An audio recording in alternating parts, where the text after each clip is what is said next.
Kembali lagi di MMA, Mertua Menantu Aku dong. Kali ini kita dengan sebuah tema yaitu jangan beralasan. Jangan lupa hobi. Oh iya benar-benar. Kita Temanya hobi adalah loh. tentang hobi, tapi jangan beralasan. Kenapa ya? Kok jangan beralasan ya? Ada orang yang berkata ada hobi mahal, ada hobi murah. Ada hobi membangun, ada hobi merusak. Dan mereka adalah dua orang yang punya hobi mahal menurut kata orang. Tetapi sekali lagi, hobi jangan beralasan. Betul, Kalau betul. itu positif, kejar. Maka pasti akan ada jalan keluar. Benar. Nah, bersama saya Bapak Erik, seorang guru dari sekolah musik, tetapi juga pengarang lagu dan juga pelatih ya, dan juga melatih sebuah band dan bahkan mementorin begitu banyak anak sampai mereka dari yang tidak mampu dan tidak punya kemampuan sama sekali menjadi pemain-pemain band profesional. Yang kedua adalah Dedi Wijaya. Dia ini satu anak didiknya dari Pak Erik. Dia ini dulunya anak di panti asuhan ya Dedi ya. Iya.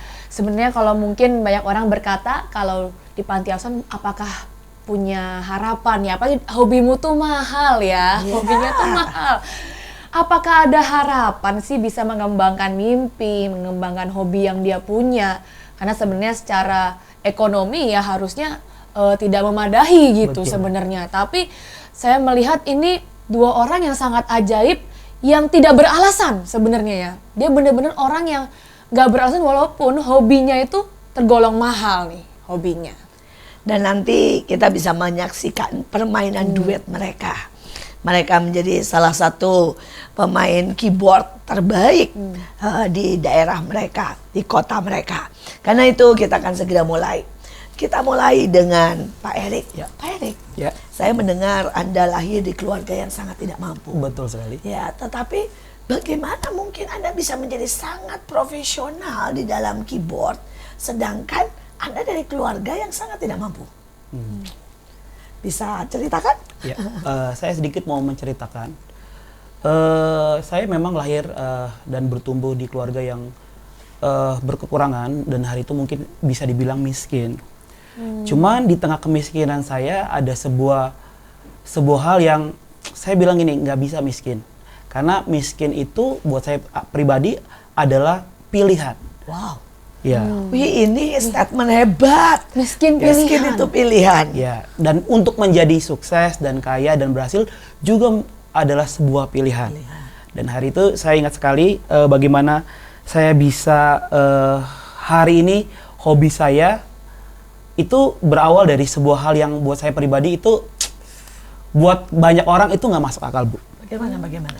Jadi hari itu di tengah sebuah kemiskinan, mama saya itu sering mengajak saya ke satu tempat, ya saya bilang itu tempat ibadah. Dan hari itu saya mungkin selalu melihat para pemain musik yang ada di depan. Oh ya, pemain keyboard yang ada di depan. Dan hari itu saya sangat suka duduk di depan. Dan hari itu saya lihat, wow, saya pengen seperti mereka. Cuman masalahnya kemiskinan membuat saya tidak punya apa-apa. Saya nggak punya alatnya. Musik. Iya. Saya nggak punya Waktu. dan saya juga mungkin moles kemana nggak punya uang, dan mungkin hari itu keluarga juga miskin, nggak punya apa-apa. Dan pasti tidak mendukung buat beli keyboard. Betul, ya. tidak mungkin sekali itu udah nggak Tidak mungkin. mungkin, udah nggak mungkin Karena itu. untuk makan aja sulit, Iya. apalagi beli alat keyboard, Bu, yang Iya, mungkin iya, iya. harganya sangat mahal. Dan hari itu saya nggak kehilangan ide.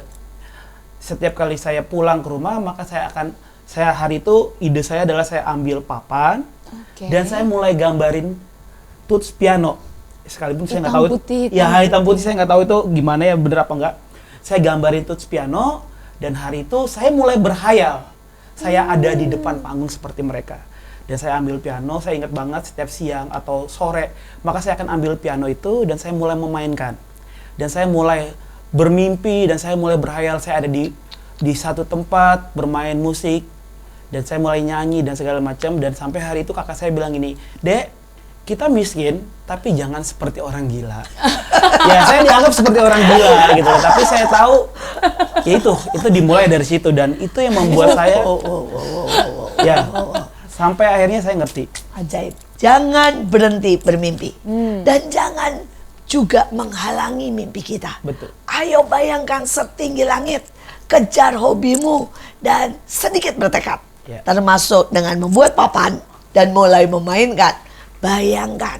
Sekali lagi ceritanya pasti rame, tapi kita potong dulu. Ya. Nah, bagaimana dengan Dedi? Dedi. Ya, apakah istilahnya apa yang pertama kali membuat engkau jatuh cinta dengan keyboard? Jadi ceritanya waktu itu aku tinggal di sebuah panti asuhan. Nah sempat waktu itu aku datang ke ibadah Kristen. Terus aku datang, aku ngelihat ada kakak-kakak yang bisa main keyboard, bisa main alat Erik, musik. bukan? Oh, Iya, bukan. Erik juga sih. Dari situ aku mulai tertarik, kalau bisa main keyboard kayaknya keren nih. Iya. Terus aku beranikan diri untuk datang ke Erik. Waktu itu belum kenal sama Erik. Lah, sok kenal deh kayaknya nih. Aku beraniin sok kenal deh. Aku datang, Kak, boleh ajarin aku main keyboard enggak? Nah untungnya waktu itu Erik mau ngajarin. Wah. Gratis lagi. Gratis lagi. Nah, sekali lagi keberanian diperlukan ya untuk memulai hobi kita. Nah, pasti Kadang orang malu untuk mengakui kalau dia sebenarnya nggak punya. Betul. Bahkan dia kadang seringkali mimpinya, hobinya itu terpotong karena dia cuma karena malu aja gitu. dan Malah coba seandainya kayak bayangkan Dedi, dia berani. keberanian. Wah, itu nggak gampang loh. Tiba-tiba kita ke panggung dan bilang, "Kakak tolong Nggak ajarin kenal ya." lagi, Iya. nggak kenal lagi. Dan hari itu mungkin saya lihat dia sebagai seorang anak yang hari itu tidak sangat menarik. Iya, iya, iya, iya. Tidak sangat menarik. Saya bilang ini, ini anak, oke. Saya bilang, Bisa nggak ya? iya, Gitu bisa ya? nggak ya gitu loh. Iya, iya, iya, iya. Nah, meneruskan cerita tadi Ya. dari papan, yang tidak ada suaranya, Ya. sampai akhirnya menjadi begitu profesional. Hmm. Apa caranya dan bagaimana? Ya, dari papan saya main dan hari itu saya masih ingat sekali. Saya pergi ke satu tempat dan saya lihat ada buku dan bukunya itu gambar tuts piano dengan bentuk kunci C. Dan hari itu saya coba lihat, bentuk kunci C di sini gitu. Oke. Dan saya mulai praktekkan di papan itu. Sekalipun mungkin hari itu nggak ada bunyinya ya Bu ya, Iya. tidak ada suaranya, ya makanya kakak saya selalu menganggap saya orang gila. Ya, Biar miskin atau Miskin nggak jangan apa-apa, gila ya. tapi jangan gila. Padahal miskin. gilanya ini yang membuat jadi sukses dan kaya Seringkali hari kita harus ini. berani gila, masuk gila dalam tanda kutip yang sesuatu yang akan memaksa kita Iya, iya, iya. untuk bisa. Dan hari itu saya lihat dan saya coba mainkan dengan tangan saya dan hari itu kemurahan Tuhan, tiba-tiba saya diberi keyboard main-mainan ya, bukan keyboard yang tidak terlalu bagus tapi itu bersyukur ada suaranya Bu. Wah. Artinya gini, saya bisa mendengar hari itu, oh kunci C itu suaranya kayak begini. Gini. Ya sekalipun itu keyboard mainan buat saya itu hari itu sangat berharga sekali. Karena Kecil, berarti kecil. Iya kecil, karena tidak punya keyboard dan nggak pernah ada yang ngajarin dan tidak pernah ada guru kasih tahu. Akhirnya saya mendengar, wah ternyata bagus ya suaranya, ternyata enak ya. Mulai dari situ, mulai dari kunci C gitu loh. Sekali lagi jangan beralasan. Mungkin ada banyak dari kita beralasan saya miskin, saya bodoh, saya sudah mencoba tapi gagal. Yang lain beralasan bahwa saya nggak punya orang tua dan saya nggak panti asuhan. Betul. Jangan beralasan. Ada hobi-hobi, ada tekad, ada masa depan yang patut diperjuangkan. Betul. Ya. Nah, Lanjut nih. boleh tanya nih sama Dedi ya. Pada waktu mulai nih, tiba-tiba diajarin gratis. Dibentak-bentak atau ngalamin kesulitan nggak? Terus perjuangannya gimana? Perjuangannya sih ya, setidaknya aku bisa bilang aku harus tahu diri lah. Aku udah diajarin gratis kok masih itu aja apa Kurang ajar. Kurang gitu ajar. ya kalau dia misalkan kita dimarahin ya kita sadar diri aja kalau kita emang kita salah kok. Berarti tahu harus ada yang dibenerin. Itu juga penting ya. Tahu diri itu penting banget loh. Karena seringkali orang pengen belajar tapi baru nyoba 1 kali 2 kali nggak Udah bisa. kabur. Kabur. Betul. Dibentak sedikit gurunya bilang kasih tekanan sedikit langsung kabur. Betul, karena buat dia itu nggak mudah, karena saya ngajar bukan cuma dia doang, ada beberapa anak. Dan seringkali aku harus men-challenge semua anak-anak gitu loh. Kan kalau yang satu bisa, yang satu nggak bisa tuh merasa gimana gitu loh. Dan seringkali dia mungkin hari itu di posisi yang nggak bisa gitu loh. Berarti dari 5 anak ini sebenarnya tergolong yang agak ketinggalan gitu ya Betul. sebenarnya ya. Dan lagi juga dia tidak punya alat buat latihan ya. Betul. Dan tidak punya di rumah, tidak punya waktu juga untuk praktis latihan. Jadi sekali lagi cukup banyak alasan untuk mereka berdua menyerah. Ya. Tapi apapun yang kita mau kejar, jangan menyerah. Tuhan pasti buka jalan. Terus kalau Dedi sendiri kan kalau di panti asuhan kan nggak bisa latihan gitu ya sebenarnya ya. Kamu latihannya di mana? Nah waktu itu aku sering kali datang ke tempat ibadah, diam-diam datang.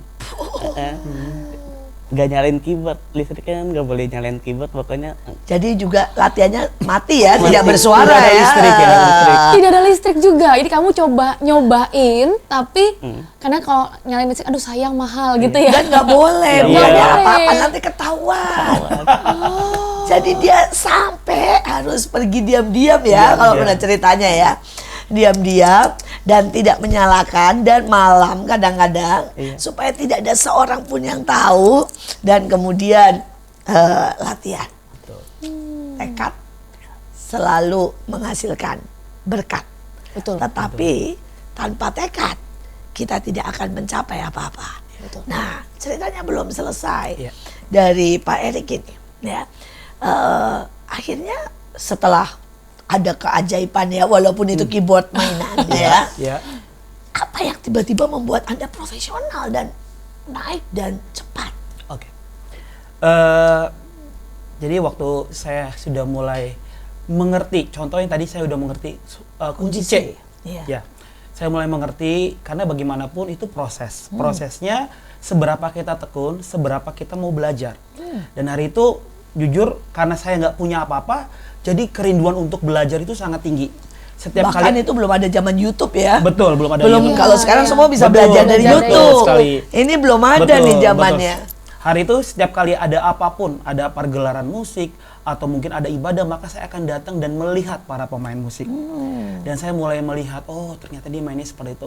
Oh ternyata mainnya seperti itu. Dan saya mulai praktekkan apa yang saya lihat hari itu di keyboard papan saya. Dan akhirnya di tengah semua kemurahan Tuhan, kebaikan Tuhan, saya akhirnya punya keyboard yang lumayan. Ya udah naik level dari keyboard main-mainan. Dari papan ya. Ya dari papan, keyboard main-mainan ini lumayan lah, keyboard ada suaranya, tapi ya nggak mungkin nggak terlalu bagus, tapi udah sangat bagus.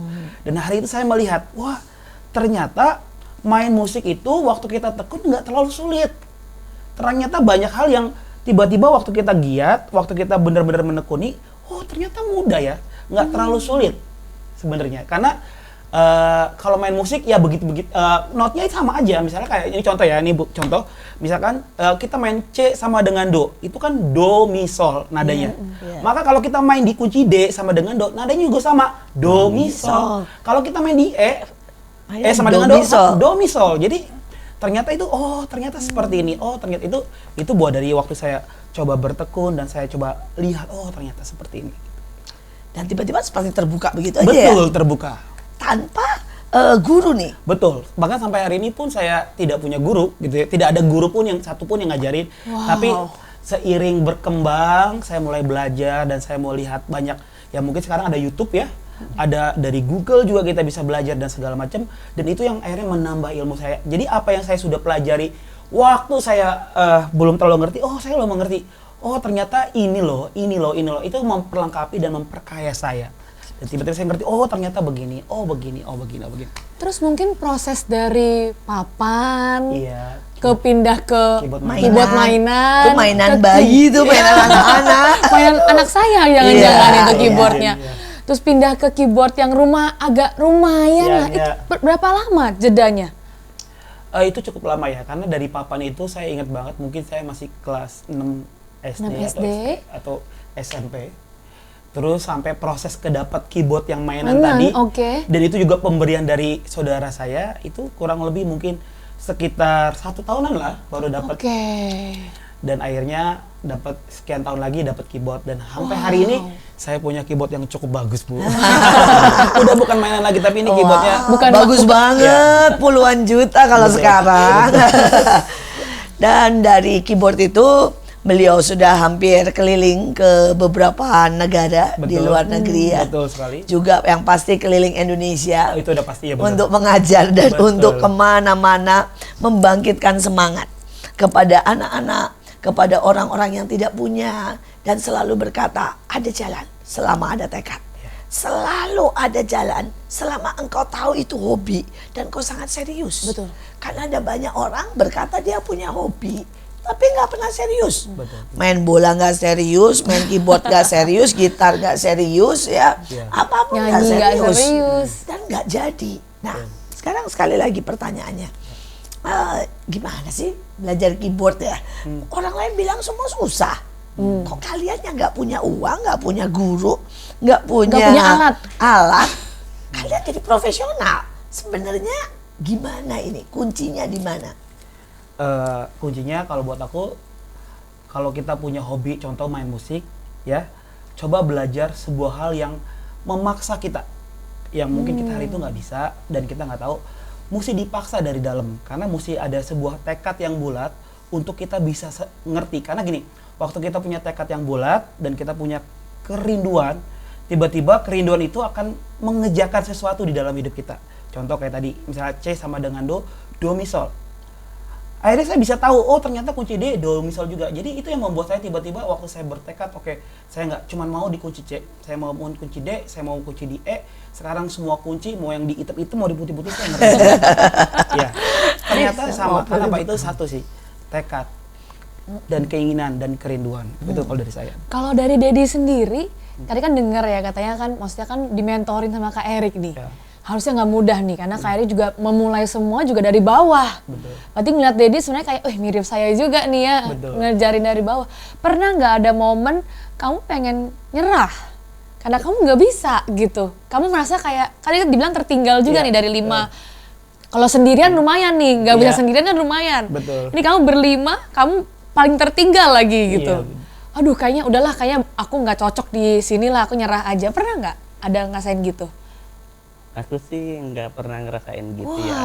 Aku patokin di hatiku kalau aku harus bisa, pokoknya kalau temen-temenku bisa, aku juga harus bisa dong. Hebat, Harus lebih- responnya bagus.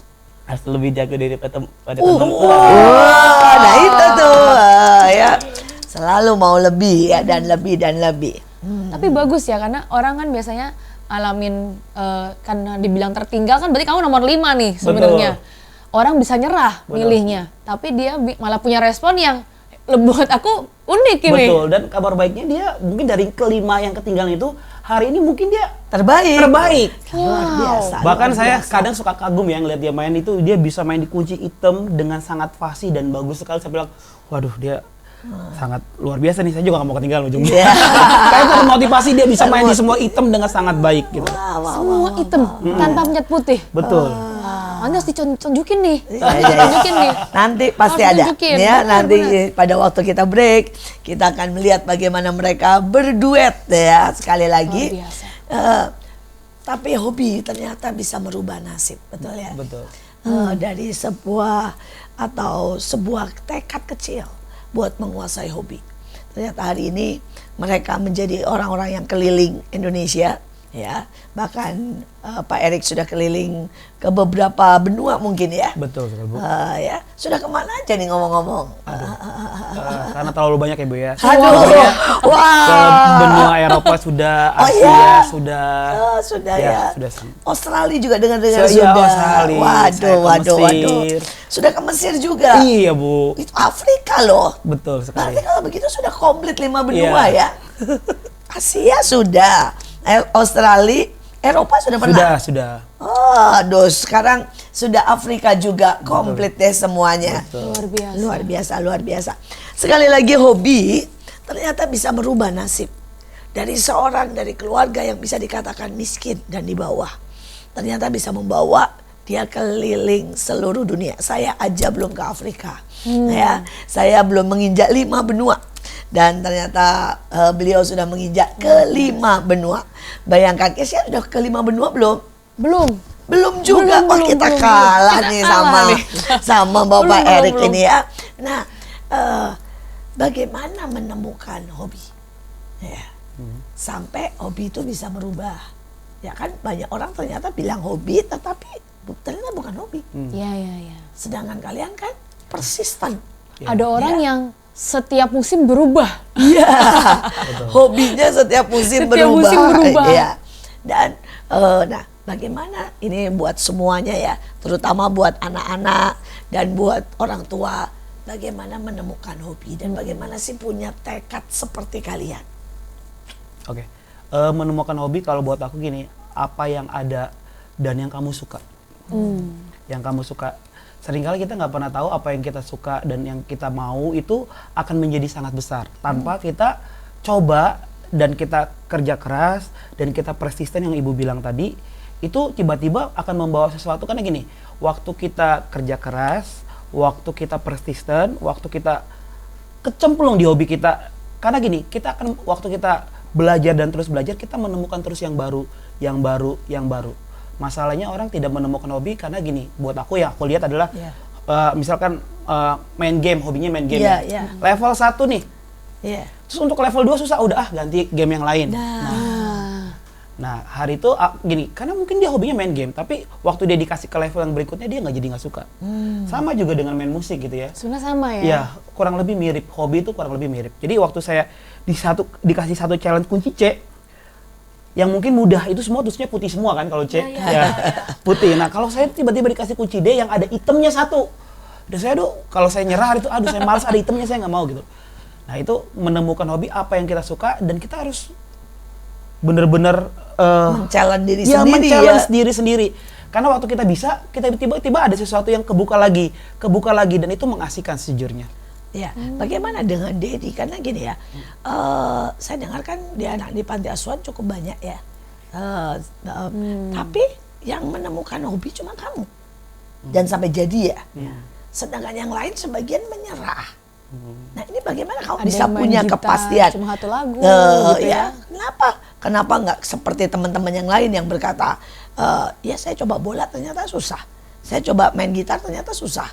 Saya coba keyboard ternyata susah. Kenapa kamu bisa menemukan hobi ini? Hobi ini caranya bagaimana ini? Karena dari awal sih aku udah seneng ya dari bisa main keyboard. Waktu itu Kak Erik pernah ngajarin yang paling susah tuh. Misalkan aku di C udah biasa, terus ditantang lagi ke D, kok masih makin susah ya buat orang ya. Lah buat aku itu buat tantangan lah. Kok kalau ditantang aku harus bisa dong. Temanku aja bisa nih. Temanku ada 5. Semua udah pada bisa. Aku belum bisa. Aku malah tertantang nih. Karena emang dari hatiku itu udah pengen bisa main keyboard. Udah ditanam dari hati. Karena aku juga seneng dari awal emang bisa pengen main keyboard. Sekali lagi ternyata ujungnya adalah pilihan. Ya, seperti di awal dikatakan, pilihan membuat kita itu miskin atau membuat kita kaya, itu juga sebuah pilihan. Dan membuat kita berhenti dengan hobi kita, ya, ataupun kitanya sekedar di permukaan tetapi tidak deep di dalam. Sekali lagi pilihan membawa hidup kita naik atau turun. Sekali lagi tekad itu mendatangkan berkat. Ya. Betul. Tekad itu mendatangkan berkat. Betul. Walaupun mungkin sulit atau walaupun mungkin banyak tantangan, atau mungkin kita harus menghadapi level demi level. Tadi kan dibilang dari C ke D, nanti dari D asal lanjut ya Kak, asal lanjut ke E. Yang hitam semua itu apa itu? Itu semua itu apa itu Kak? Crash, F crash. itu Mas. Crash, wah itu hitam semua itu sampai nggak tahu saya namanya. F crash, G crash. Tapi semua itu membawa pada sebuah berkat sebenarnya. Waktu kita tidak menyerah. Ya. Walaupun mungkin anak panti asuhan, ini lahir dari keluarga yang miskin lah ya, tergolong miskin banget, sampai dikatain gila sekalipun gitu ya. Dikatain gila, tapi kalau kita tidak menyerah, itu yang akan membuatkan hasil. Ya, kita akan lanjut dan kita akan ketemu lagi setelah break, jelasnya ya. Di dalam hari ini sebuah cara yang sangat penting bahwa anak-anak kita terutama di masa pandemik ya, harus benar-benar mencari hobi. Jangan biarkan masa pandemik menjadikan alasan sehingga kita berhenti, sehingga kita berjuang. ya. Tetapi justru di masa pandemik, waktu yang tepat untuk menemukan hobi, berjuang dan bertekad sehingga kita menjadi orang yang tidak terhentikan. Hobi jangan beralasan. Kita Sekali ketemu lagi di MMA. Mertua menantu, Akur akur dong.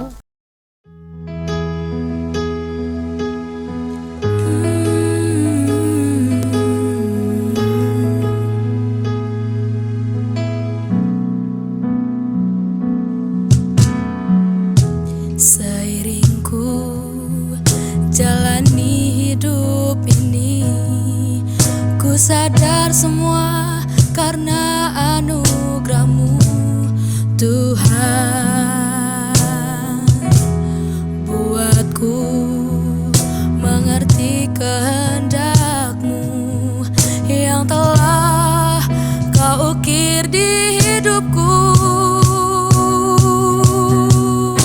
Hati ini, jiwa ini bersyukur selalu. Nafas ini, gelora ini terus memuja-Mu. Jangan biarkan ku berpaling. Buatku mengerti karya-Mu. Cinta-Mu membuat ku berlari, ikuti jejak yang Kau beri, melakukan hal yang Kau kehendaki. Biarkan ku terus dianugerahi. Oh, hati ini, jiwa ini bersyukur selalu. Nafas ini, gelora ini terus memuja-Mu. Jangan biarkan ku berpaling. Buatku mengerti karya-Mu. Cinta-Mu membuat ku berlari, ikuti jejak yang Kau beri, melakukan hal yang Kau kehendaki. Biarkan ku terus dianugerahi oleh-Mu.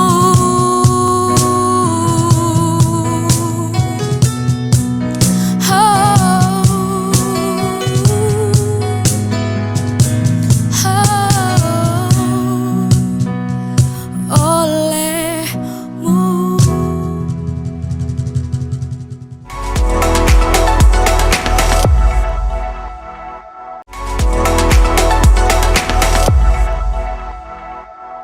Kembali lagi di MMA.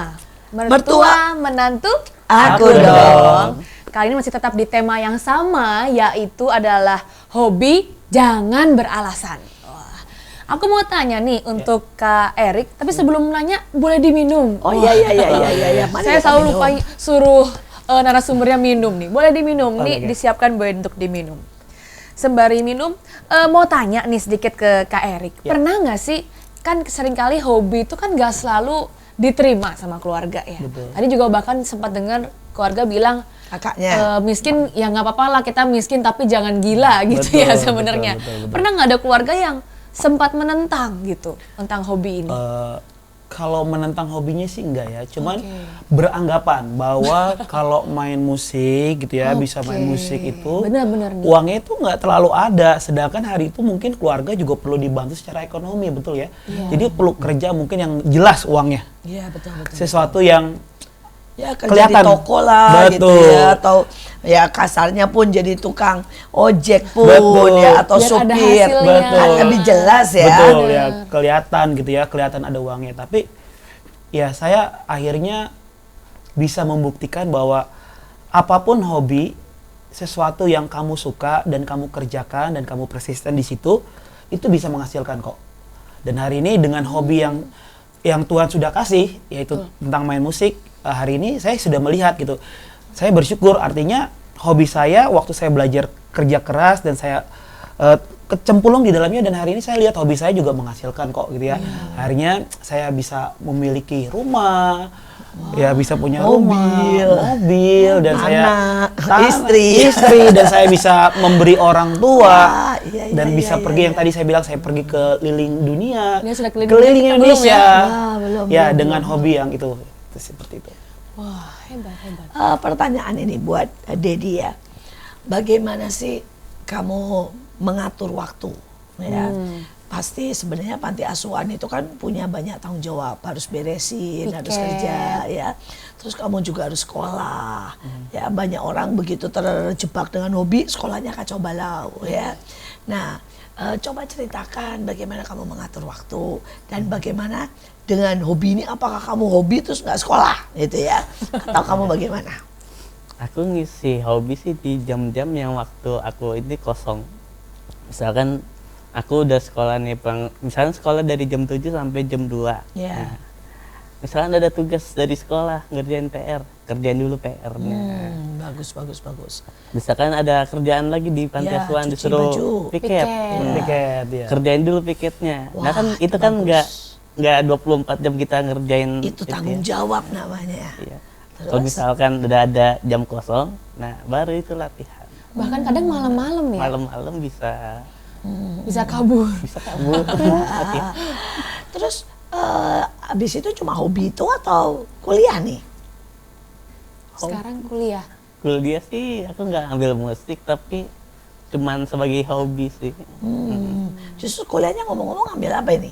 Ambil akuntansi. Wah, luar biasa. Sekarang sudah tingkat berapa? Udah tingkat semester 4. Semester 4. Kita doakan supaya berhasil menjadi akuntan yang kaya raya, tetapi juga terus main musik. Betul. Dan terus keliling dunia nih ya, mengejar gurunya nih. Ya, luar biasa sekali.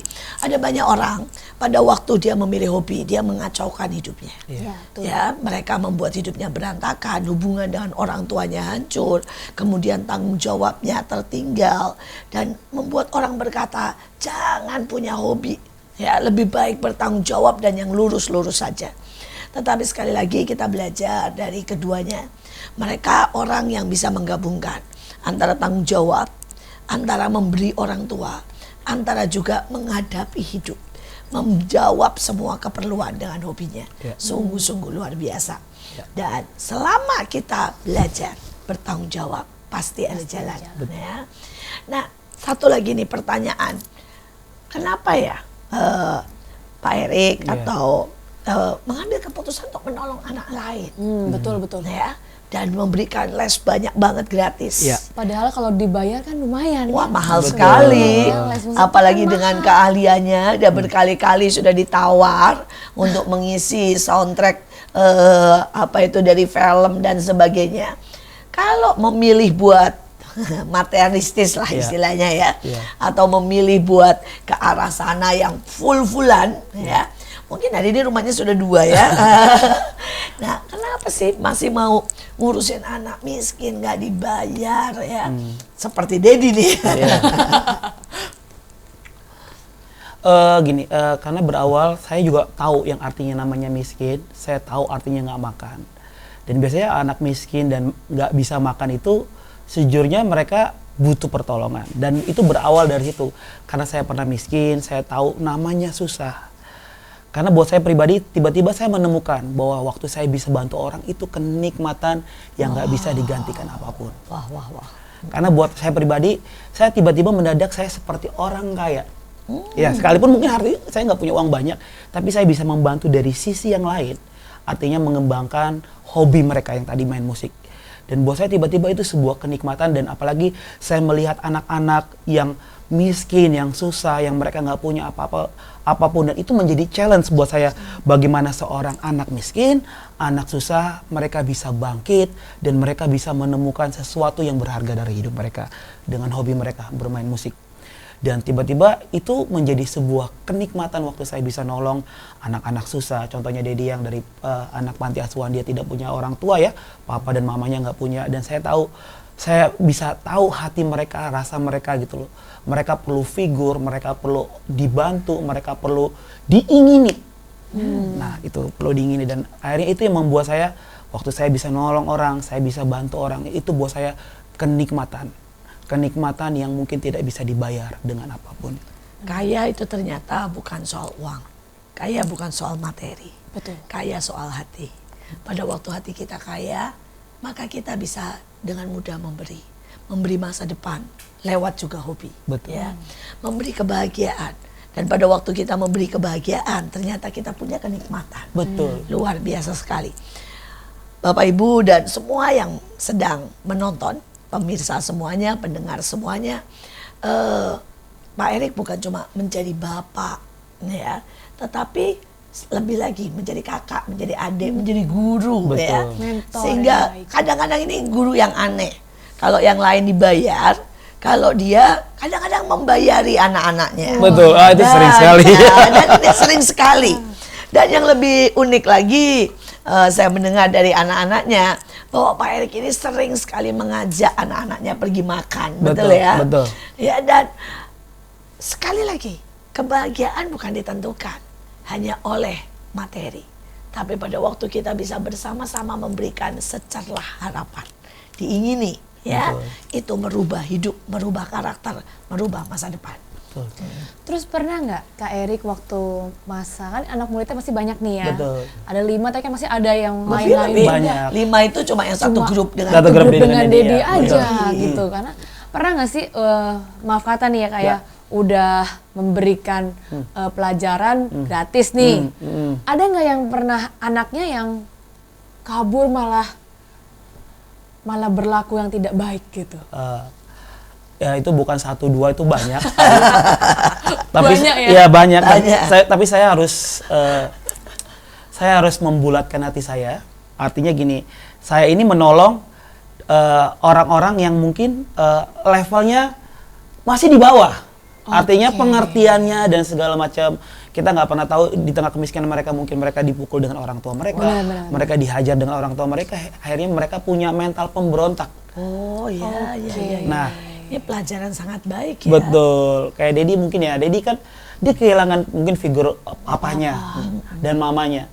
Jadi saya tahu bagaimanapun pasti akan ada anak-anak yang seperti itu.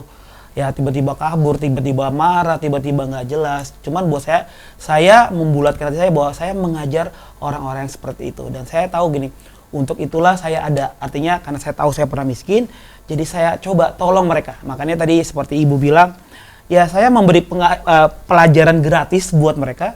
Tapi sampai saya juga gini, mereka bilang, Kak, aku nggak punya sampo gitu kan. Oh, ya. Aku nggak punya sabun. Nggak Ya udah. punya sampo. Betul, mereka nggak punya sampo, nggak punya sabun. Buat saya pribadi ya udah, oke.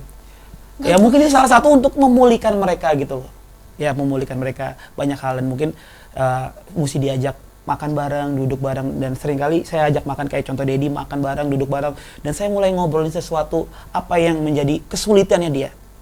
Apa yang menjadi kelemahannya dia, dan itu membuat dia makin lama itu bisa sembuh, dan itu mempermudah dia untuk mengejar hobinya dia itu. Ternyata hobi tidak hanya sekedar ya untuk masa depan dan untuk membawa penghasilan dan Betul. uang, tapi ternyata hobi bisa menyembuhkan. Betul. Seperti yang tadi dikatakan. Betul sekali. Saya baru ya luar biasa ya pelajaran yang baik pada waktu orang tua bisa melihat ini. Ya bahwa hobi ternyata bisa menyembuhkan. Betul sekali. Maka sebenarnya orang tua akan bisa mendukung anak-anaknya untuk mengejar hobinya. Betul. Pernah nggak Kak, pas ini pengen nyerah gitu, di titik wah ini udah keterlaluan sekali nih, aku pokoknya ingin berhenti ngajar lah gitu, pernah nggak ada momen seperti itu? Kalau nyerah sih enggak ya, cuman lebih kayak hopeless gitu ya. Artinya, aduh ini anak ini bentuk apa lagi anaknya gitu kan. Itu bentuknya macam-macam kan. Dari Contohnya apa nih yang bentuk paling males, lucu nih? misalnya dikasih PR gini, ini PR-nya ini ya. Cuman ujung-ujungnya pasti tanya, Kak PR-nya yang mana loh? Ya, Debbie juga pernah. PR-nya aja lupa ya. Iya, itu tuh kayak sejujurnya kayak masih ada harapan kah anak ini gitu. Tapi saya tahu bahkan orang bodoh sekalipun pasti harusnya punya harapan ya. Betul, betul. Pasti sangat punya harapan. Cuman masalahnya seberapa ya kita nggak nyerah dengan anak itu gitu ya. Contohnya Dedi, dari kelima anak, mungkin dia yang paling tertinggal. Hari itu belajarnya paling lama. Bisa aja saya bilang gini, ya udah Ded, belajar, udah kamu belajar sendiri. Nanti mendingan saya ngajarin yang 4 anak ini yang lebih cepat gitu loh. Cuman buat saya pribadi ya saya sempat gini, ada putus asa bisa ngajarin dia, aduh ini bisa apa enggak ya, bisa enggak. Tapi tekad saya sekali lagi ya, saya pernah miskin dan saya pernah susah, ya udah saya bilang gini, oke, saya duduk bareng sama dia, ngajarin dia dan segala macam. Dan hari ini buktinya tekad yang saya buat anak tersebut malah jadinya lebih baik gitu loh dari keempat anak yang sudah saya ajarkan. Wow. Gitu. Luar biasa. Luar biasa, sungguh-sungguh sebuah tekad, sebuah cinta, sebuah kasih tidak pernah sia-sia. Betul, Ya. betul. Dan kita tidak boleh cuma satu sisi, cuma hobinya aja. Iya. Ternyata kita juga harus tahu tentang hatinya, tentang masa lalunya. Dan menjadi bapak buat mereka rupanya Betul. sangat menyembuhkan. Betul. Nah, sekarang Dedi boleh cerita nih ya, pengalaman apa yang paling menyakitkan dengan Kak Erik ya. Banyak ya. Dan soal Banyak ya. hobi nih ya, soal hobi yang beranggotan dengan hobi, tapi juga pengalaman apa yang paling menyenangkan. Pengalaman paling menyedihkan buat sih waktu itu sempat pernah gini ya. Di momen aku udah bisa main keyboard nih, terus aku minta datengin ke Kak Erik. Nah, Kak Erik, hari ini ada latihan nggak Kak? Aku tanya gitu. Ada. Tiba-tiba pas aku datang ke tempat latihan, Kak Erik kita ada. Oh dia mau nunjukin Iya. dia udah bisa. Udah ternyata bisa. kan. Oh dia mau nunjukin dia udah bisa. Iya, ternyata Kak Eriknya nggak Nggak ada. Sedih banget tuh. Sedih banget. Iya. Lucu ya. Tapi lucu lah emang Dede ini menurut saya kalau punya pacar ya dia akan lebih mencintai keyboardnya daripada Iya, pacarnya betul, sejujurnya. ya. Cinta banget ya. Iya, Dan betul. ya ini pelajaran ya. Seringkali kita mengecewakan anak kita mengecewakan orang-orang. Mungkin nggak sengaja hal-hal yang simple. Ya ternyata itu sangat menyakitkan. Padahal buat kita mungkin lupa gitu ya. Atau saya ada keperluan lain dan itu mah nanti bisa gitu ya. Tapi ternyata itu menyakitkan buat anak-anak kita. Ya buat orang-orang di dekat kita. Mari kita lebih perhatian. Nah tapi yang tadi belum tuh. Iya. Pengalaman yang menyenangkan. Yang paling berkesan. Paling berkesan sih aku senang banget bisa Kak Erik bisa ngajarin aku gratis. Buatku udah senang banget sih itu. Oh itu. Enggak pada waktu diajak makan itu enggak. Senang juga sih. Sedih juga sih.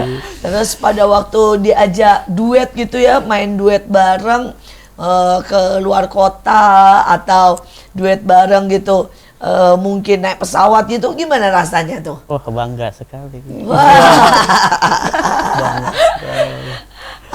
Pada apa itu kali pertama tuh diajak Kak Erik katanya pergi ke luar kota, katanya hampir nggak bisa tidur ya katanya ya.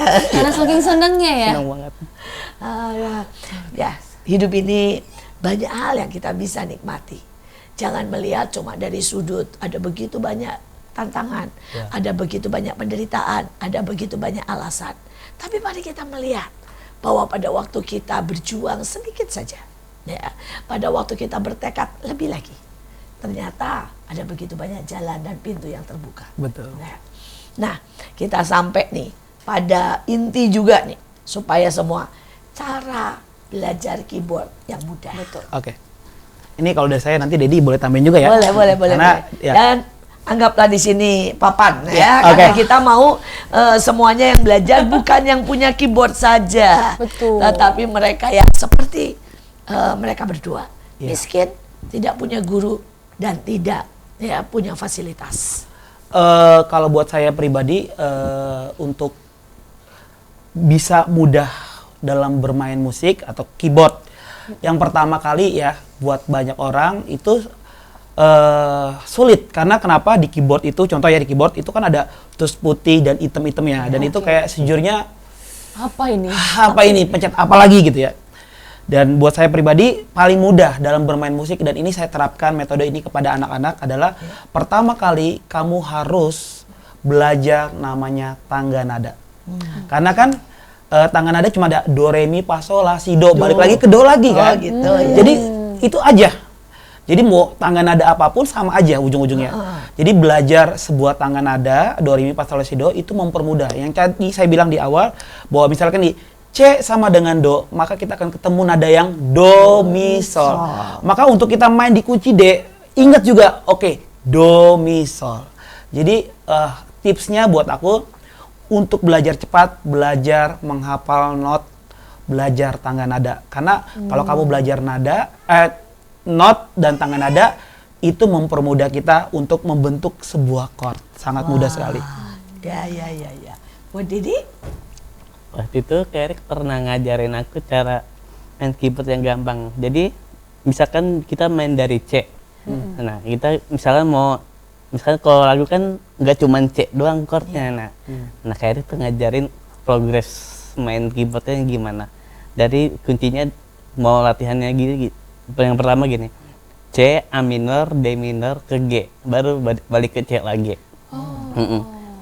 Misalkan kalau C kan do mi sol, berarti kalau misalkan ke A minor la do mi, baru ke D minor re fa la, baru ke G sol si re. Nah, ya. Baru kalau misalkan di C udah bisa, baru pindah ke chord yang lain. Dengan not yang sama. Not yang sama. Ya pokoknya tadi ya C, D minor, A minor, dan kemudian G. Ya. Udah, cuma itu aja? Iya, latihan itu aja. Lancarin itu dulu gitu ya. Dulu. Jadi kalau itu nanti dipindah ke D, dipindah kemana, atau pakai sekarang model transpose ya. Tinggal pencet, pokoknya itu udah pasti bisa ya. Wah, ini tip yang gampang. Nah, sekarang kita mau berkata bahwa apa sih keuntungan daripada punya hobi, khususnya musik ya. Khususnya ini kita tahu hari-hari ini banyak sekali pandemi. Betul. Ya. Bagaimana peran musik untuk menghadapi pandemi? Oke. Kalau buat saya peran musik untuk menghadapi pandemik itu gini. Musik itu punya emosi. Ya, musik itu punya suara, musik itu punya gelombang, musik itu punya radiasi. Wah, Ya, makanya ini hobi. Karena gini, waktu kita punya hobi, saya baca sebuah artikel bahwa orang-orang yang punya hobi itu cenderung imunnya cepat bisa naik. Betul. Karena dia bisa meluangkan semuanya, meluangkan emosi di jiwa, di tubuhnya dan segala macam. Dan kalau untuk musik itu, nah karena gini, di musik itu kita bisa membuat sebuah suasana. Contoh, di pandemik ini banyak orang depresi. Dan Susah. sedih. Ya, makanya kalau kita lihat di beberapa rumah sakit sakit jiwa ya, itu biasanya mereka untuk mereka untuk bisa tenang, mereka harus diputar musik. Ya, entah itu musik klasik atau mungkin cuman piano doang, instrumental, dan itu membuat mereka tenang. Dan untuk menghadapi pandemik ini, seperti saya bilang, musik itu punya emosi. Jadi kalau kita khususnya yang bisa main musik ya atau segala macam, waktu mungkin kamu ngadapin keluarga yang hari ini ngalamin depresi, sulit, sedih di tengah pandemi ini, coba ambil main piano dan mulai main. Karena tiba-tiba itu akan bisa merangsang emosi di jiwa kita. Kita bisa bikin kita happy, atau musik juga bisa bikin sedih juga. Makanya nggak heran kalau contohnya musik-musik Korea, itu kebanyakan orang bisa nangis, saya bilang gitu ya. Ya makanya tergantung musik apa yang kita mau mainkan. Karena musik ini punya peran penting. Karena seperti saya bilang, musik punya emosi, dia punya gelombang, dia punya frekuensi. Jadi waktu kita mainin yang ceria, kita mainin yang sesuatu yang membangkitkan kita, dan itu yang membuat tiba-tiba radiasi sama frekuensi musik itu ngalir ke kita. Dan membuat kita jadi sukacita. Yang pasti berarti hobi membuat kita lebih sehat. Betul. Ya, dalam apa saja hobinya. Ya, jiwa kita yang pertama sehat. Ya, dan setelah jiwa kita sehat, maka tubuh kita juga akan menjadi sehat. Kenapa? Kita tidak diam, tapi kita mulai bergerak, beraktivitas. Dan hari-hari ini pada saat ada begitu banyak orang yang di dalam rumah dan mungkin ya bosan, kemudian mereka yang sakit, mereka berbaring. Ayo, mari. Saya berharap jangan beralasan saya sakit, tapi justru di dalam keadaanmu kembangkan hobi. Maka ada sesuatu yang akan mengalir. Ada radiasi dan radiasi kesembuhan. Radiasi, ada emosi. Saya berharap ada emosi sukacita. Betul. Ya, dikatakan juga ya, ada sesuatu gelombang, dan saya berharap ada sebuah gelombang tekad. Betul. Gelombang ya untuk kembali berjuang dalam hidup ini.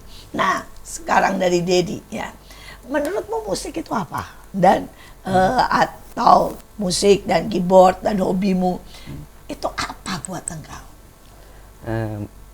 Musik buat aku sih itu kehidupanku ya. Di saat aku misalkan lagi senang, aku pasti main keyboard. Nah, di saat aku sedih, pasti aku juga main keyboard. Ibarat kata itu musik temanku lah. Luar biasa ya. Musik dan hobi itu adalah kehidupan, tapi itu juga teman, tapi itu juga tempat menyalurkan segalanya. Ternyata berguna banget ya, hobi. Punya hobi. Betul. Jangan beralasan. Kita ada di penghujung acara dan inilah waktunya buat Pak Erik menyampaikan sebuah pesan yang mungkin sangat penting dan bisa benar-benar menyemangati. Ada jutaan anak yang mungkin hari ini merasa tidak bisa untuk menemukan hobinya. Silakan. Buat saya pribadi, kalau saya seorang yang miskin, seorang yang susah, bisa hari ini menemukan sesuatu yang berharga di dalam hidup saya, itu mulai dari mana? Sebuah tekad.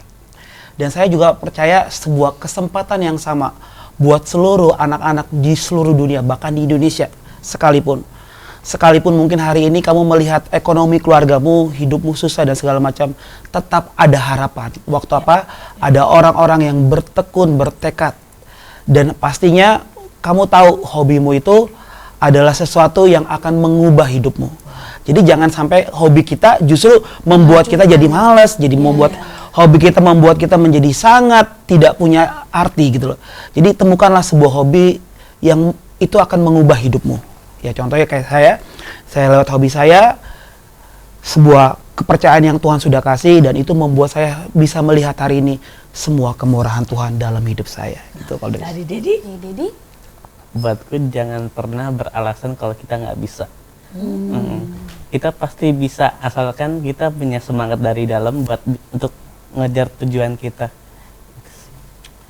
Dari saya, hobi adalah sesuatu yang sangat positif. Dan hobi bisa memberi kehidupan, hobi bisa membawa kita naik, hobi bisa memberi berkat, hobi bisa menciptakan masa depan. Saya berharap setiap anak muda, pilihlah hobimu.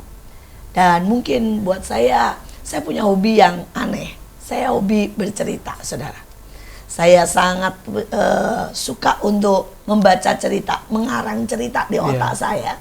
Dan saya suka bercerita, saudara. Dan itu dimulai dari sejak saya umur 1 tahun. Orang berkata itu sebuah hobi yang berkhayal. Ya, sampai pernah ada seseorang guru yang berkata, kamu ini bisa bedain nggak ya antara realita dengan dunia dongeng, ya? Karena buat saya Cinderella, superhero, perwayangan, semua adalah sebuah cerita dan hidup ini juga sebuah cerita. Tapi saya mau berkata lewat hobi itu, saya dari usia 8 tahun sudah mengarang cerita dan mengirimnya ke pikiran rakyat dan sebagainya dan memberi makan kehidupan keluarga saya sampai hari ini. Sekali lagi, jangan pernah menyerah dengan hobimu. Mungkin kamu bisa lahir di keluarga yang sangat miskin, tetapi jangan beralasan. Sekali lagi, jangan lupa untuk like, comment, and subscribe. Dan jangan lupa juga ya, nyalakan loncengnya. Agar nanti kalau ada episode selanjutnya, langsung ada notifikasi yang masuk. Oke? Sekali lagi, bersama kami MMA. Mertua menantu, Akur dong. Sampai jumpa.